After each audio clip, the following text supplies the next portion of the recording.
Uyuşturganыңыздарга Allah razı olsun maşallah. Geleceğiniz sizler karanlık menен emес, balkim жарык менен болsun деп tilemekçiyiz. Allah kabul kılsın maşallah. Assalamu alaikum wa rahmatullahi wa barakatuh. Hurmatly ustaz, çoğun rahmat. Atayın vaqtыңыз bölüp kelgeningizge. Ошондой эле сиздерге çoğun rahmat. Ne себептен дегенде ким адамга рахмат айтпаса, Алла Таалага да рахмат айтпайт экен да. Бул ахалай-махалай сүрп менен бүт кылган иш эмес, ушул китептерди топтош. Биринчи бир адам пикир кылды, башка бирөөгө барды, акылдар бирикти, күчтөр бирикти, жакшы ниеттер бирикти. Ошо менен бүтүп калса эмне? Бир ниет менен иш бүтпөйт, аракет башталды. Максатташтар, тилектештер, ар кимге барып жаман көрүндү, бирөөдөн бир китеп сурады, бирөөдөн 10 китеп сурады. Азыр ушундай заман алдамайлардын заманы болуп калды көп учурда. Алдап атат, акча топтоп атат, эптеп, кара курсагын кампайтып, чөнтөгүн толтуруп атат деп ойлогондор болушу мүмкүн. Кандай кордук сөздөрдү угат адамдар. Жакшы иш кылып атканда ошондой. Устаздар деле намаз оку деп коюп канча кордук сөздөрдү угат мисалы башка бирөөлөрдөн. Ошол сыяктуу пикир кылган жаштарга чоң рахмат. Демирчилерге чоң рахмат, демилгечилерге чоң рахмат. Ошолорго баш көз болгон, ошолорду төрөгөн, эмизген, эркелетип өстүргөн, эрежеге жеткирген сиздерге ата-энелерге чоң рахмат. Ушундай балдар кыздардын чыкканы бул силердин бактыңар. Адам үчүн эң чоң бакыт укум-тукумдун жакшы чыгышы экен. Эгер жаман чыгып калса, миллиард доллар топтоп туруп таштап кетсе деле 3 жылда жеп түгөтүп, 4-жылы кайры сурап калат экен да. Ошон үчүн кыргыз бекер айтпайт, атанын мыскалдап топтогонун баласы чөмүч менен чачып койду деп Кудай ошондон сактасын. Бир убактарда билесиздер, китеп дүкөндөрү жабылып, кафелер болуп кеткен. Азыр кафелер жабылып, китеп дүкөндөр болуп атат. Сенесиздерби ушуга? Эмнеге анткени ушундай пикирман жаштар көбөйүп калды? Өзү байлык деп биз туура эмес нерселерди эсептеп калдык. Алтын, күмүш. Мына түкүнчө мен атым деп жүрдүңөр эле, алат андан бери канча колго өттү, канча адам минди аны. Менин машинам деген машинаны бу дүйнөдө эле канча адам минип жүрөт сенин колуңан өтүп. Менин үйүм деген үйүңдү сатып кетип атасың, башка эле бирөө жашап атат. А бир күнү кетебиз, төрөлгөндө бардыгыбыз дүйнө меники деп муштумду түйүп төрөлгөн элек, кеткенде колду алаканды ачып эчтек алган жокмун деп кетет дегенбиз. Чыныгы байлык кемеде баратсаң, кеме чөгүп кетсе, сен менен калган нерсең гана сенде байлык экен да. Кеме чөгүп баратканда бир адам айтпайт экен, бир кап алтыным бар эле кошо куткарайын антип ойлобойт экен. Тиякта шубам калды, тиякта долларым калды антпейт экен. Алар чөгүп кете берет дейт, өзүң үстүндөгү кийимиңди чечип туруп секиресиң дейт. Сени менен кошо эмне аман чыкса ошол сенин байлыгың экен. Эмне аман чыгып атат? Жүрөктө иман, баштагы акыл, бүттү, башка эчтеке эмес. Денедеги ден соолук, саламаттык. Ошо үч нерсеге көңүл бөлөлү. Анткени иман болбосо адам кейпиндеги айван болот экен, бүттү. Айван болсого мейли, жырткыч болуп кеткендер бар, шайтан болуп кеткендер бар. Ошон үчүн адам болуштун эле мээнети бул. Канткенде адамды адам бойдон сактайбыз деген эле мээнет. Эми караңыздар, ушул китептер топтолуп туруп карап отурам. Диний китептер бар экен, медицина боюнча бар экен, мотивациялык бар экен, кыргыздар деген томдукта турат бул жакта, котормолор бар экен. Керек болсо менин китептеримден бери алыпсыздар. Алла Таала ыраазы болсун. Бирок бир деген айтып коеюн. Кемпиринен айрылып кейиште калган чалдарман деп коет. Ээн таалада суу жетпеген талдарман деп коет.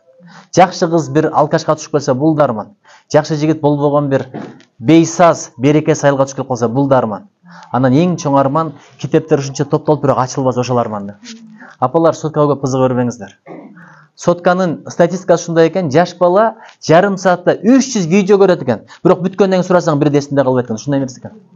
А 3 бет китеп окуп койсоң, канча пайдалуу сөз үйрөнөсүң, канча маалымат, канча тарых, канча адеп, канча насаат. Ошон үчүн китепке жакын адам кем болбойт. Айтматов бекер айткан эмес, китепти сен ач, китеп сени да качат деп. Адамдын бардыгы эле жакшы. Бирок ачылып өтүп кетип атпайбы? Эмнеге? Анткени багыт берген киши жок. Окуп атса да баланы айтасың, министр болуп белең келесиң, барып эшекти сугардагы койду кайтарып кел дейсиң. Ошон үчүн балдар окуп атат. Эне медресе деп бекер айтпайт. Эне багыт берсе бала кетет экен ошо жака. Күйө да бурулат экен. Ошон үчүн энелер мектеби деп капырагай бекер ачкан жок. Бу жерде көбүнчө энелер экен. Анча-мынча баланын көзү китеп окуп коюңуздар. Баланы айтсаң болгону чакырат экенсиң, үлгү көрсөтсөң, бала ошону эришет экен да. Калп айтпа, жалган жарытпа, чындык артпайт деп атасың. Бирок телефон шыңгыраса, мени сураса жок деп кой деп атпайсыңбы? Бала кайсыны эришит? Амалды эришит. Бала сөздүү эмес. Ошон үчүн китеп окуп коелу, кийин өзүңөр рахмат айтасыңар. Сөз билген адам бар го, анын көзү дагы алысты көрөт. Бийиктерди көрөт. Ошон үчүн бул жакта сөз да бар, накыл да бар, акыл да бар, тарых да бар. Бул баарлашат экенбиз. Караңыз, Куталчы билимди Жусуп Баласагы 1000 жыл мурда жазган. Азыр Куталчы билим аркылуу биз Жусуп Баласагы менен баарлашып атабыз. Айтматов менен баарлашып атабыз. Молдо Шама менен баарлашып атабыз. Не деген сон сөздөр бар? Өсөр элдин балдары бирин-бири колдошот, өспөс элдин балдары бирин-бири кордошот. Ошо Молдо Шама, Абдырайымдын ырлары ушулар. Ошон үчүн бул китептер ачылбай калбасын. Ачылып окулсун, окулуп өзүңүздүн акылыңызда, жүрөгүңүздө калбасын, айтыңыздар. Жакшылыкты айтып таркаталы, жамандыкты айтпай жоёлу. Кудай колдосун, коргосун. Бүгүн ноокат жергесине келип атабыз.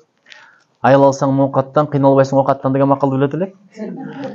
Чындап эле ошондой окшойт. Келатканда дыйканчылыкты көрдүк, жерлердин иштегенин, горлордун тазалыгын көрдүк. Эми аял алсаң ноокаттан балдарыңды акылдуу чыгат деген макалды кош коелу. Анткени аялдар аябай көп окуйт экен деп. Кудай колдосун, коргосун. Ушул Көкжар жергесине дайыма береке болсун. Мен силерге абдан ыраазымын. Ушундай китепканалар көп ачылсын. Анан адамдар кирип турган, мындай кайнап турган, берекеси куюлуп турган, төгүлүп турган ушундай бир нарыктуу жер болсун. Бир аз жылытып коюңуздар, кышта да адамдар келип окуп турсун. Ушундай бир эң карасаңыздар өткөндө бир түрк айтып атат да мага. Китепканалар көп болгондо балдар бузулбайт эле дейт. Бизде китепканалар көп дейт. Анткени кафеси менен, чай менен кошо балдар дейт үйдөн чыкса да ошол жака бара тургандай кылып койгонбуз дейт.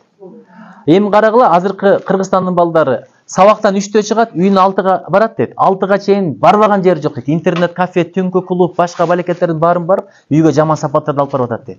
Эгер китепканага барганга үйрөтүп койсок дейт, балдар акылап келмек, накылап келмек дейт. Жаңы маалымат ап келмек, сүйлөшкөн сөз да таттуу болмок. Жалаң эле алма канча болуп тур, карточка канча болуп тур эмес. Ошон үчүн китеп менен дос бололу. Баягы сөздү бир айтып бүтүрөйүн. Билбегенди билгизген, мээге сезим киргизген, ак булуттун үстүндө айга жакын жүргүзгөн, китеп менен акылым, китеп менен жакылым. Кыргызстан китепке болсун, алардын арасында эң китепке ушул Көкжар болсун. Чоң рахмат. Устаз сону сөз айтты. Мен дейт жакында Красноярскийге бардым дейт. Ал жакта топурактары кызыл экен да. Ошон үчүн Кызылжар болуп Красноярск болуп калыптыр да. Анан келет өтүп атпайбы, ал жак Кызылжар болсо, бул жак Көкжар экен. Чоң рахмат.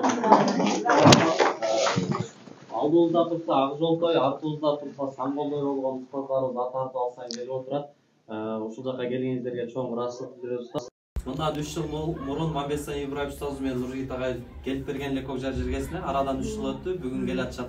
Туура 3 жыл өтүптүр. Кудай буйрса, эмки келишиңиздерге иншалла жолдорубузду соп-сонун кылып бүтүрүп, абез менен эмес, түп жол менен, 4 катар жол менен келе турган кылып коебуз буйрса. Чоң рахмат устаз, бар болуңуздар. Жакшылыктар болсун элейин. Унсубайга рахмат. Ушул жаңы устаздарыбыз дагы айтып кетти.